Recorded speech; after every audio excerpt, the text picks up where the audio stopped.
أأشفقتم أن تقدموا بين يدي نجواكم صدقات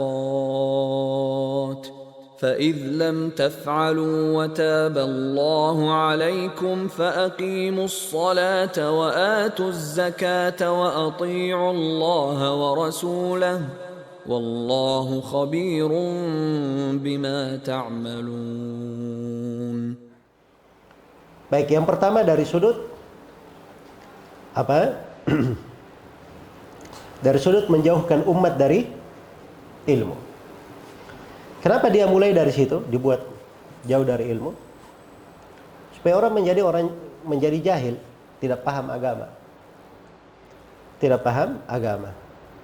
Terus dia tidak kenal ilmu yang syar'i itu apa? Ilmu benar itu apa? Sekarang ini Masya Allah ya, ada sebagian saudara-saudara kita semangat ya, bikin berbagai komunitas hijrah ya.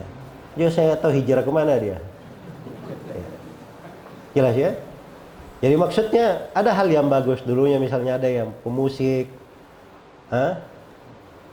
kemudian dia bertobat ya. Kemudian ada yang dulunya pelaku maksiat, dia bertobat menjadi rajin sholat dan seterusnya. Nah, itu kita syukur ya, hal-hal begitu kita dorong, kita bantu. Walaupun sebagian pemusik ini ya dia cuman hijrahnya itu cuman ganti casing aja ya, sama musik juga tapi casingnya beda ya. Kalau sana misalnya rock atau apa, ini menjadi islami gitu ya, casingnya beda. Jelas ya. Nah, ini hijrah ini bukan sekedar semangat saja. Masalahnya setelah keluar, dia berpindah misalnya. Anggaplah dia tidak berbuat maksiat. Dia sudah mulai masuk. Ya, belajarlah agama Islami begitu ya. Ternyata dia bangun amalan-amalannya di atas kejahilan, tidak di atas ilmu. Nah, ini pasti akan memasukkan dia kemana? Kepada hal-hal yang keliru. Dianggap membela Islam itu dengan demo-demo di jalan. Ya, itu sudah keliru jalannya. Ini dasarnya apa? Dasarnya kejahilan. Iya. Karena itu saya beri kaidah, tidak ada orang yang ekstrim itu cinta kamu belajar, nggak ada. Adapun kalau dikasih belajar terbatas pada apa yang mereka inginkan saja. Nggak boleh belajar ke semua orang. Nggak boleh belajar ke semua orang bagi mereka.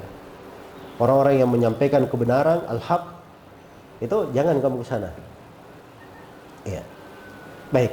Jadi dari pengaruh kejahilan ini, saya perlihatkan ya, pengaruh kejahilan.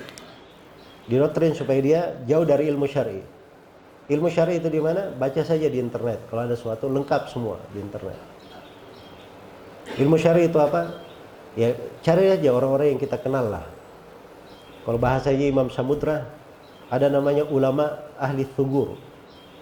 Ya, ini ulama-ulama yang berada di garis-garis peperangan. Itu ulama itu katanya. Ya, Usama bin Laden, Ayman ad-Dawahiri. Ya. Kemudian siapa yang berada di front pertempuran? Itu ulama kata siapa? Imam Samudra di bukunya Aku Melawan Teroris. Ya. Dia sendiri belajarnya dari mana? Cuman chatting di internet saja. Jadi gurunya itu di internet. Nggak tahu dengan siapa dia chatting di sana. Kita nggak tahu. Apakah dari alam manusia atau alam jin? Kita nggak ngerti. Yang jelas pemahamannya seperti itu. Jelas ya? Nah, kalau dia sudah masuk ke dalam kejahilan, ini luar biasa. Kejahilan itu bisa menyesatkan dia. Karena itu kata para ulama, al-jahilu aduwwu nafsihi. Orang yang jahil itu musuh dirinya sendiri. Kalau ada kebaikan, dia akan musuhi kebaikan itu. Karena dia tidak jahil. Dia jahil atas sesuatu, maka yang dia jahili ini, itu dia musuhi. Karena dia tidak tahu. Dia tidak tahu. Iya. Kalau saya berbicara tentang kejahilan ini, Afwan ini agak mendetail sedikit ya. Ada bentuk kejahilan, dia jahil terhadap kandungan Al-Quran. Ada kejahilan dalam bentuk dia tidak ngerti tentang sunnah Nabi SAW, tentang hadith. Ada kejahilan dalam bentuk dia tidak mengenal manhaj as-salaf. jalan as-salaf. Nah itu sebagian orang yang tersesat jalannya, ya dia baca buku-buku orang yang punya syubhat populer. Ya, jadi hati-hati juga ya orang-orang yang kasih syubhat itu bertingkat-tingkat di masa sekarang. Ada yang ahli syubhat itu ahli syubhat top dia. Ya.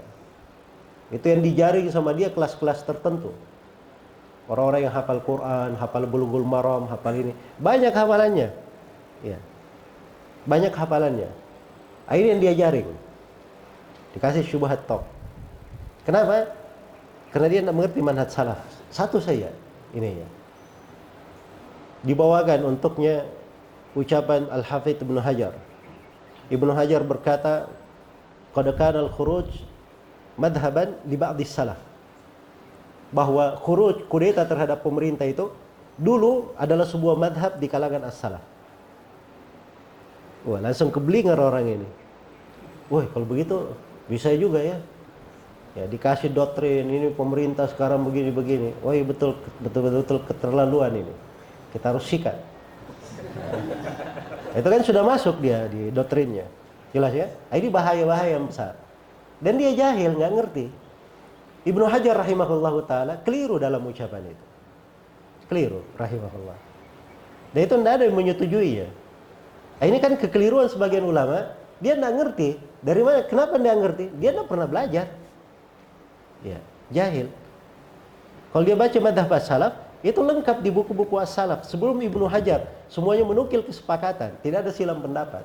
Jadi tidak boleh dikatakan itu madhab sebagian as-salaf. Harusnya dia katakan itu ada sebagian as-salaf yang keliru di dalam hal itu. Tergelincir. Tapi itu bukan madhab. Yang tergelincir ini pun sudah disalahkan oleh ulama di masanya dan ulama yang datang setelahnya. Jelas ya? Nah, begitu cara memahami masalah. Nah, ini kan hal-hal yang seperti ini agak detail ya. Agak detail.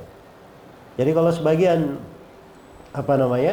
teroris kelas kakap ini itu nggak bisa dibuka pemahamannya, dibantah doktrin-doktrin yang masuk kecuali di tingkat ilmu tertentu. Ya memang harus dipahami di mana asal mereka keliru di situ. Jadi kekeliruannya terkait dengan manhaj salaf. Ada yang keliru karena kejahilannya apa? Jahilnya itu jauh dari ilmu, dia tidak mengerti maqasidus syariah. Maksud-maksud pensyariatan. Dia orang-orang jahil, nggak pernah belajar. Kalaupun belajar, dia belum sampai ke tingkatan orang yang berilmu. Belum sampai ke tingkatan orang yang berilmu. Karena itu agama ini ada maqasid. Ada ruhnya.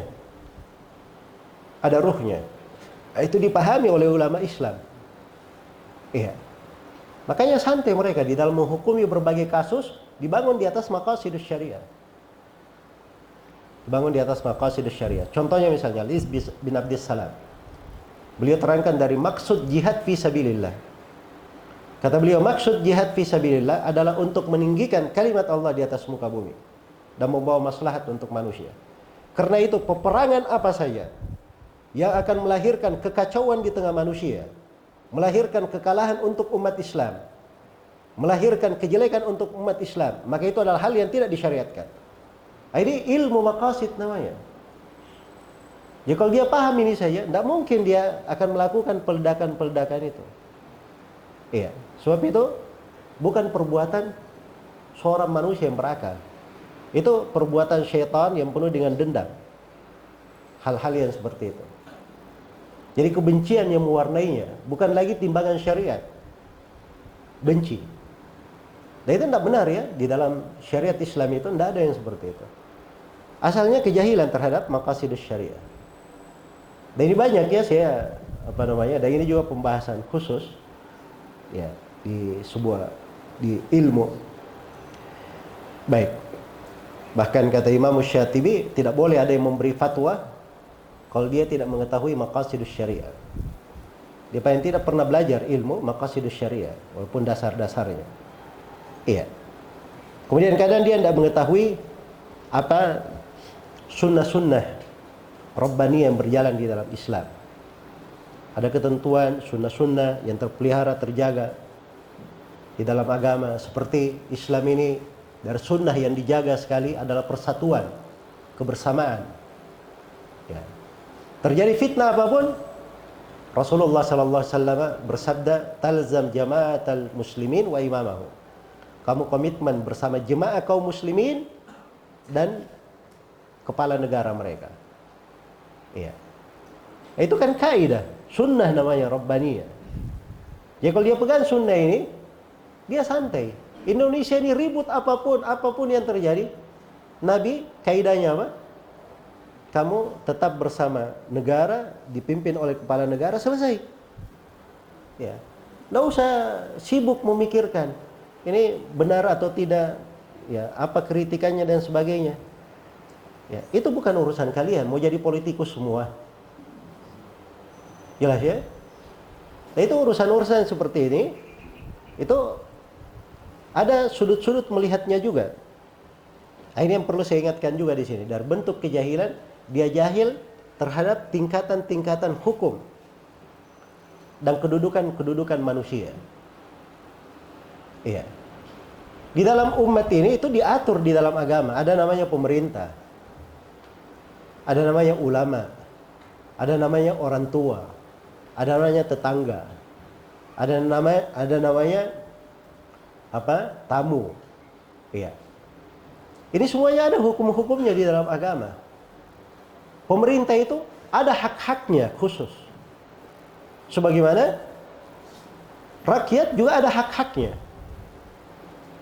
Jadi semuanya ada kedudukannya masing-masing. Jangan overacting. Ya, ini juga saya kasih contoh bentuk radikal ya. Ya, tapi maaf ya, jangan ada yang tersinggung. Ya. Dari hal yang disepakati di dalam fikih kenegaraan, tugas seorang kepala negara, kata Al-Hasan Al-Basri dan selainnya, satu, menegakkan jihad fisabilillah, tugas kepala negara. Dua, menegakkan sholat Idul Fitri dan Idul Adha. Tiga, menegakkan sholat Jumat. Empat, menentukan masuk dan keluarnya bulan. Yang kelima, menegakkan hudud. Ya, hukum-hukum had. Ini diantara hal yang disepakati. Bahwa pemerintah yang menegakkan ini. Tidak ada yang boleh mengurusi urusan itu kecuali pemerintah. Sekarang ini Masya Allah ya, ustadz nggak tahu posisinya di mana. Dia kadang ustadz, dia kadang presiden kalau bicara, dia kadang menteri juga. Banyak sekali kebijaksanaannya. Ya, jelas ya. Dia kadang hakim di pengadilan juga. Bisa dia hukumi orang, ini dolim, ini tidak dolim. Kalau ada yang bertikai. Jelas ya. Jadi juga saya heran sebagian masa ini, saya nggak ngerti orang ini profesinya di mana dia. Ya. Sebab semua hal bisa dia masuki. Ini dasarnya kejahilan. Dirinya dia tidak mengerti posisinya di mana. Posisinya di mana. Ini yang menjatuhkan di dalam apa? Kekeliruan. Itu tadi 5 hal yang saya sebutkan, tugas seorang kepala negara. Itu hal yang disepakati. Hal yang disepakati. Jadi kalau misalnya ada yang berkata, pemerintah tidak usah urus-urus masalah ruqyat hilal. Ya. Biar saja itu urusan umat Islam. Ini apa ini? Radikal atau bukan? Ini kalimat radikal. Tapi sangat disayangkan, ini ucapan keluar dari sebagian tokoh di negeri ini, dari orang-orang yang dihormati. Iya. Nah, ini tidak benar ya. Ini bentuk radikal kalau di pembahasan apa? Pembahasan agama. Pemerintah yang menentukan masuk dan keluarnya bulan Ramadan, itu memang wewenang mereka, tugas mereka. Sebab kalau pemerintah tidak memegang itu, akan ribut di tengah manusia. Ya. Seperti kemarin-kemarin ya. Ini kita berharap ini Masya Allah ya, di Menteri Agama yang sekarang, ya, mudah-mudahan bisa menerapkan apa yang seharusnya di dalam syariat. Harusnya pemerintah yang memberi keputusan. Hari Id jatuh tanggal sekian, tidak boleh ada yang berucap yang lain. Selesai begitu di dalam hukum agama.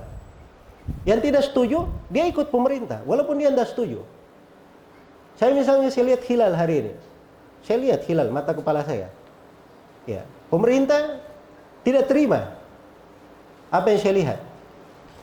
Maka saya tidak boleh beramal dengan apa yang saya lihat. Tidak boleh saya ajak manusia, apalagi mengajak manusia ikuti, saya lihat. Enggak. Saya harus ikut pemerintah.